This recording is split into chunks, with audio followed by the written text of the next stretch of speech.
அதிகண்டம் வச்சுக்கலாமா? அதிகண்டம். இப்போ ஒருத்தர் அதிகண்ட நாமயோகத்தில் பிறந்திருக்காங்கன்னா அதிகண்ட நாமயோகத்துக்கு அவயோகி யாரு? புதன்.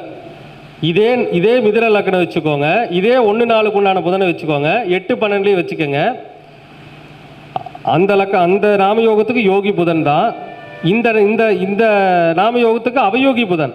அந்த நாமயோகத்துக்கு யோகி புதன், இந்த நாமயோகத்துக்கு அவயோகி புதன். இந்த நாமயோகத்துக்கு அவயோகி புதன் 8ல் மறைஞ்சிருக்கிறாரு, 8-12 மறைஞ்சிருக்காரு இல்லைங்களா? இவர் கொடுக்குற பலன் தான் ஜாஸ்தி. அந்த யோகி கொடுக்குற பலம் ஒரு இடத்த பிடிச்சாருன்னா 2 இடம் பிடிப்பார். ஆனால் இந்த நாமயோகம் கொடுக்குற பலன் ஒரு இடத்த பிடிச்சா 10 இடம் பிடிப்பார். இங்கேயும் அவயோகி கெட வேண்டும், யோகியும் கெட வேண்டும், அவயோகியும் கெட வேண்டும் அப்படிங்கிறதா விதி. அப்போ நீங்கள் பாருங்க, மிதுன லக்னம் பிரீத்தி நாமயோகம் புதன் 8-12, அவங்களுக்கு ஒரு வீட்டுக்கு 2 வீடு கிடைக்கும்.